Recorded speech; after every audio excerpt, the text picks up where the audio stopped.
Hey guys, welcome back. ಹೇಗಿದ್ದೀರಾ ಎಲ್ರು? ನೀವೆಲ್ಲ ತುಂಬಾ ಸೂಪರ್ ಆಗಿರ್ತೀರಾ ಅಂತ ಅನ್ಕೊಳ್ತಾ ಇದ್ದೀನಿ. ಸೊ ನಾವು ಕೂಡ ಇಲ್ಲಿ ಎಲ್ಲರೂ ಚೆನ್ನಾಗಿದ್ದೀವಿ.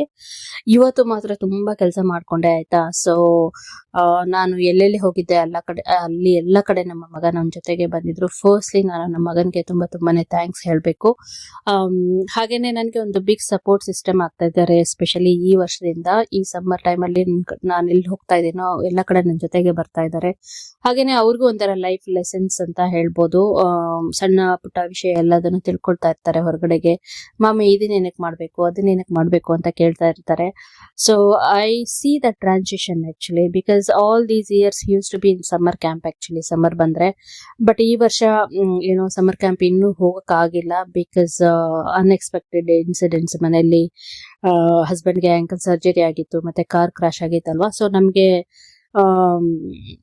ಕಾರ್ ನೋಡ್ತಾ ಇದೀವಿ, ಜೊತೆಗೆ ಏನೋ ಹಸ್ಬೆಂಡ್ ಸರ್ಜರಿ ಆಗಿ ಮನೇಲಿ ಕುತ್ಕೊಂಡಿದ್ದಾರೆ, ಓಡಾಡಕ್ ಆಗಲ್ಲ ಅಲ್ವಾ. ಸೊ ವಿ ಥಾಟ್ ಲೈಕ್ ನನ್ ಮೇಲೆನೆ ಎಲ್ಲದನ್ನು ಕೆಲಸ ಬೀಳ್ತಾ ಇತ್ತಲ್ವಾ, ನನ್ಗೆ ಅದೆಲ್ಲ ಮತ್ತೆ ಅವ್ರನ್ನ ಪಿಕಪ್ ಡ್ರಾಪ್ ಮಾಡೋಕೆಲ್ಲ ಆಗಲ್ಲ ನನ್ಗೆ ಅಂತ ಹೇಳ್ಬಿಟ್ಟು we just thought will just give small break until we get back to the routine ಅಂತ ಹೇಳ್ಬಿಟ್ಟು ಹೀಗೆ ಮ್ಯಾನೇಜ್ ಮಾಡ್ತಾ ಇದೀವಿ. ಬಟ್ ನಾವ್ ಆಕ್ಚುಲಿ ಸಮ್ಮರ್ ಕ್ಯಾಂಪ್ ಎಲ್ಲದನ್ನು ನೋಡಿ ಇಟ್ಟಿದ್ವಿ, ಬಟ್ ಈ ಇನ್ಸಿಡೆಂಟ್ಸ್ ಎಲ್ಲ ಆದ್ಮೇಲೆ we are kind of kept all those things on hold. And then ಆ ಟೈಮ್ನೆಲ್ಲ ನಾವು ಈ ತರ ಯೂಸ್ ಮಾಡ್ಕೊಳ್ತಾ ಇದ್ದೀವಿ. ಸೊ ನಾವು ಮನೇಲಿ ಏನೇ ಆಕ್ಟಿವಿಟೀಸ್ ಮಾಡೋದಾಗಿರ್ಬೋದು ಅಥವಾ ಹೊರಗಡೆ ಮಾಡುವಾಗ ನಾವು we are trying to involve him. Actually he's also ready ಅಂತ ಅನಿಸ್ತಾ ಇದೆ. ಸೊ ಆ ಟ್ರಾನ್ಸಿಷನ್ ನೋಡೋದಕ್ಕೆ ತುಂಬಾನೇ ಖುಷಿ ಆಗ್ತಾ ಇದೆ. ಇವತ್ತು ನಾನು ಕಾರ್ ಕೇರ್ ಸೆಂಟರ್ಗೆ ಹೋಗ್ತಾ ಇದ್ದೀನಿ ಆಯ್ತಾ. ನಾವು ಒಂದು ಕಾರ್ ತಗೊಳ್ಳೇಬೇಕಾಗಿತ್ತು. ಸೊ ಹಾಗಾಗಿ ಸೆಕೆಂಡ್ಸ್ ಅಲ್ಲಿ ಕಾರ್ ತಗೊಂಡ್ವಿ ನಾವು. ಸೊ ಅದ್ರದ್ದು ಇನ್ಸ್ಪೆಕ್ಷನ್ ಮಾಡಿಸ್ಬೇಕಿತ್ತು. ನಾನು ಹಸ್ಬೆಂಡ್ ಓಡಾಡಕ್ ಆಗಲ್ಲ ಅಲ್ವಾ. ಸೊ ಇಲ್ಲ ಅಂದ್ರೆ ಅವರೇ ಮಾಡಿಸ್ತಾ ಇದ್ರು ಇದನ್ನೆಲ್ಲ ಓಡಾಡಿ. ಬಟ್ ಇದು ನನಗೆ ಒಂಥರ ಅನಿವಾರ್ಯ ಅಂತ ಹೇಳ್ಬೋದು. ಸೊ ಹಾಗಾಗಿ ತುಂಬಾ ದೂರ ಹೋಗೋದ್ ಬೇಡ, ಮತ್ತೆ ಅಲ್ಲಿ ಹೋದ್ರೆ ನಾನು ಮನೆಗೆ ವಾಪಸ್ ಬರುವಾಗ ಮತ್ತೆ ಊಬರ್ ಸರ್ವಿಸ್ ಅಲ್ಲೋ ಅಥವಾ ಟ್ಯಾಕ್ಸಿಯಲ್ಲೇ ಬರ್ಬೇಕಾಗುತ್ತೆ ಅಂತ ಹೇಳ್ಬಿಟ್ಟು ನನ್ನ ಮನೆ ಹತ್ರದಲ್ಲೇನೆ ಒಂದು ಒಳ್ಳೆ ಕಂಪನಿ ಇದೆ ಕಾರ್ ಕೇರ್ ಸೆಂಟರ್ದು. ಸೊ ಅಲ್ಲೇ ಹೋಗ್ತೀನಿ ಅಂತ ಹೇಳಿದ್ದೆ. ಸೊ ಹಸ್ಬೆಂಡ್ ಅಲ್ಲೇನೆ ಟೈಮ್ ಸ್ಲಾಟ್ ನ ಬುಕ್ ಮಾಡಿದ್ರು. ಸೊ ಅಲ್ಲಿ ಹೋಗಿ ಬಿಟ್ಟು ಬರ್ಬೇಕು. 2 hours ಅಲ್ಲಿ ಇನ್ಸ್ಪೆಕ್ಷನ್ ಎಲ್ಲ ಮಾಡಿ ಮುಗಿಸ್ತಾರೆ, ಮತ್ತೆ ಮನೆಗೆ ಬರ್ಬೇಕು. ಸೊ ನಾನೇನ್ ಮಾಡಿದೆ, 2 hours ಅಲ್ಲೇ ಇರೋದು ಬೇಡ ಅಂತ ಸ್ವಲ್ಪ ಬರ್ತಾ ನಾವು ಸ್ವಲ್ಪ ಗ್ರೋಸರಿ ಶಾಪಿಂಗ್ ಎಲ್ಲ ಮಾಡ್ಕೊಂಡು ಮನೆಗೆ ಬಂದ್ವಿ. ಅದಾದ್ಮೇಲೆ 2 hours ಆದ್ಮೇಲೆ ಅವ್ರು ನಮ್ಗೆ ಕಾಲ್ ಮಾಡಿ ಹೇಳಿದ್ರು, ನೀವು ವೆಹಿಕಲ್ ತಗೊಂಡೋಗ್ಬೋದು, ರೆಡಿ ಆಗಿದೆ ಅಂತ. ಮತ್ತೆ ನಾನು ಮತ್ತೆ ನಮ್ಮ ಮಗ ಹೋಗಿ ವೆಹಿಕಲ್ ತಗೊಂಡ್ ಬಂದ್ವಿ. ಅದ್ರ ಜೊತೆಗೆ ರಿಸೀಪ್ಟ್ ಕೊಟ್ರು, ಮತ್ತೆ ಇನ್ಸ್ಪೆಕ್ಷನ್ ಮಾಡಿರೋ ರಿಪೋರ್ಟ್ಸ್ ಎಲ್ಲ ಕೊಟ್ಟು ಯಾವ್ದಾವ್ದು ರಿಪೇರ್ ಮಾಡಿಸ್ಬೇಕು ಅಂತ ಹೇಳಿ ಕಳ್ಸಿದ್ರು. Let's go and find other stuff.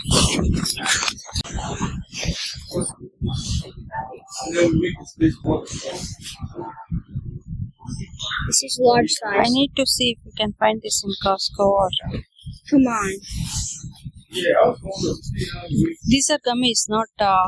I know gummies have like the same nutrients. You like gummies? Yeah. What is the expiry? I never tried. What's the expiry? Can you check it?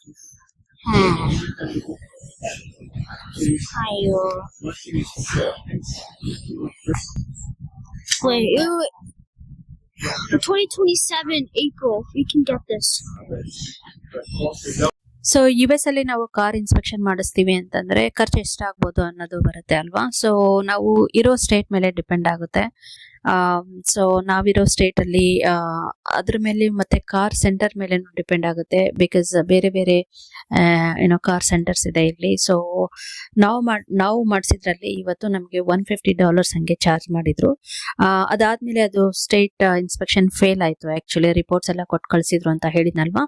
So ಈಗ next step ಏನಿರುತ್ತೆ ಅಂದ್ರೆ ಅವ್ರದ್ದೊಂದು 7 ರಿಂದ 8 list ಕೊಟ್ಟಿದ್ದಾರೆ. ಈ ತರ break ಸ್ವಲ್ಪ pad ಎಲ್ಲ ಚೇಂಜ್ ಮಾಡಿಸ್ಬೇಕು, ಮತ್ತೆ ಫ್ಯೂಯಲ್ ಚೇಂಜ್ ಮಾಡಿಸ್ಬೇಕು, ಹಾಗೇನೆ ಸ್ವಲ್ಪ ವೈಪರ್ಸ್ ಪ್ರಾಬ್ಲಮ್ ಇದೆ, ವಿಂಡ್ ಶೀಲ್ಡ್ ಆಗಿರ್ಬೋದು. ಸೊ ಎಲ್ಲದನ್ನು ಅವ್ರು ಚೆಕ್ ಮಾಡಿರ್ತಾರಲ್ವಾ, ಸೇಫ್ಟಿ ಇದೆಯಾ ಇಲ್ವಾ ಕಾರು ಅಂತ ಹೇಳ್ಬಿಟ್ಟು ಚೆಕ್ ಮಾಡ್ತಾರೆ, ಅಥವಾ ಸ್ಮೋಕ್ ಟೆಸ್ಟ್ ಅಂತ ಎಲ್ಲ ಮಾಡ್ತಾರೆ ಅಲ್ವಾ. ಸೊ ಎರಡರಲ್ಲೂ ಸ್ವಲ್ಪ ಪ್ರಾಬ್ಲಮ್ಸ್ ಇತ್ತು ಅಂತ ಹೇಳಿದ್ರು. ಸೊ ಹಂಗಾಗಿ ನಾವು ಈಗ ನೆಕ್ಸ್ಟ್ ಸ್ಟೆಪ್ ಏನಂತಂದ್ರೆ ಮೆಕ್ಯಾನಿಕ್ ಕೊಟ್ಟು ರಿಪೇರ್ ಎಲ್ಲ ಮಾಡಿಸ್ಕೊಂಡು ಮತ್ತೆ ಇನ್ಸ್ಪೆಕ್ಟ್ ಮಾಡಿಸ್ಬೇಕು. ಸೊ ಇನ್ಸ್ಪೆಕ್ಷನ್ ಮಾಡೋದಕ್ಕೆ $50 ಹಂಗೇನೋ ತಗೊಳ್ತಾರೆ ಸೆಕೆಂಡ್ ಟೈಮ್ ಮಾಡುವಾಗ. ಅವಾಗ ಎಲ್ಲದನ್ನು ಕ್ಲಿಯರ್ ಆಯ್ತಂದ್ರೆ ನಾವಿರೋ ಸ್ಟೇಟ್ ಅಲ್ಲಿ ಕಾರ್ನ ರಿಜಿಸ್ಟ್ರೇಷನ್ ಮಾಡಿಸ್ಕೋಬಹುದು. ಈ ತರ ಪ್ರಾಸೆಸ್ ಇರುತ್ತೆ.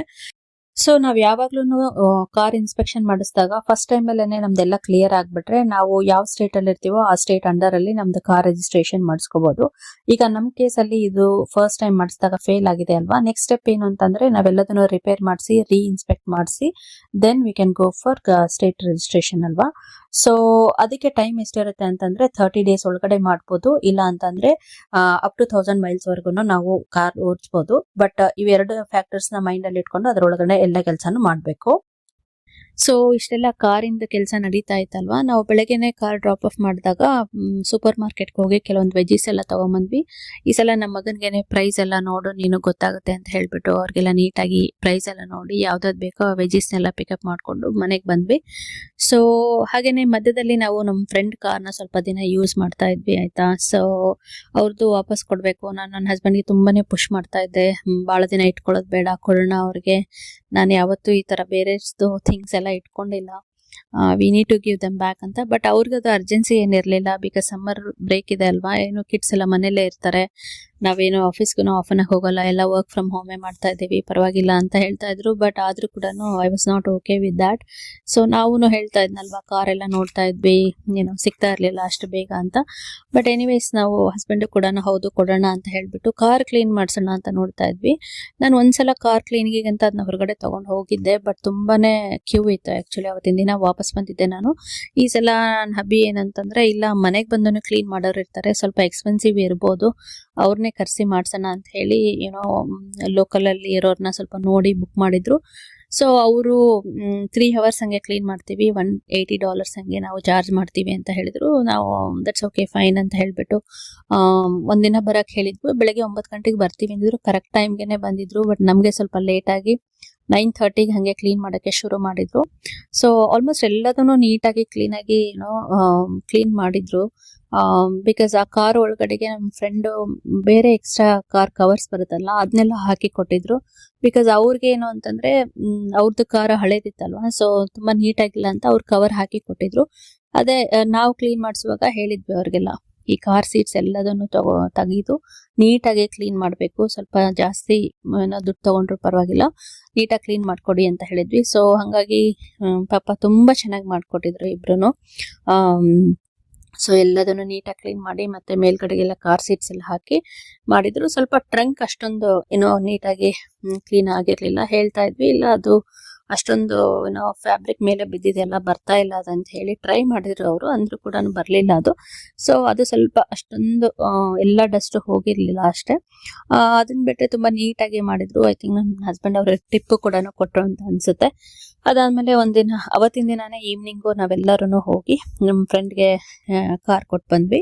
ಹೋಗುವಾಗ ಸ್ವಲ್ಪ ಫ್ರೂಟ್ಸ್ ಎಲ್ಲ ತಗೊಂಡು ಒಂದು ಒಳ್ಳೆ ಏನೋ ನಮ್ಮ ಗ್ರಾಟಿಟ್ಯೂಡ್ನ ಅವ್ರಿಗೆ ಎಕ್ಸ್ಪ್ರೆಸ್ ಮಾಡಿ ಬರೋಣ ಅಂತ ಹೋಗಿ ಕೊಟ್ಟು ಬಂದ್ವಿ.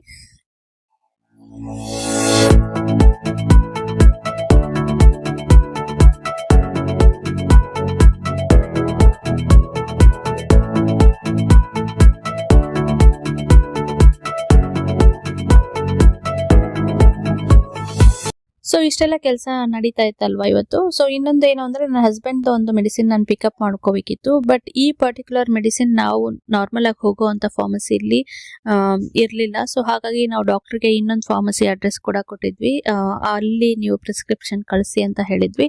ಸೊ ಇದು ಮನೆಯಿಂದ ಒಂದು 3.5 miles ಹಂಗೆ ದೂರ ಇದೆ. ನಮ್ದು ನಾರ್ಮಲ್ ಆಗಿ ಹೋಗೋದು ಜಸ್ಟ್ ಒಂದು 1/2 mile ಅಷ್ಟೇ ಇದೆ. ಸೊ ಹಂಗಾಗಿ ಮಗನ ಕರ್ಕೊಂಡ್ ಬಂದಿದ್ದೆ. So he was so helpful actually. So medicine ಎಲ್ಲ ಅದನ್ನು ಪಿಕಪ್ ಮಾಡ್ಕೊಂಡು ನಾನು TJ Maxx ಅಂತ ಇನ್ನೊಂದು ಸ್ಟೋರ್ ಇದೆ ಅಲ್ಲಿ ಹೋಗಿದ್ದೆ. ಏನಕ್ಕೆ ಅಂತಂದ್ರೆ ಇವತ್ತು ನಮ್ಮ ಮಗಳದು ಡೇ ಕೇರ್ದು ಲಾಸ್ಟ್ ಡೇ.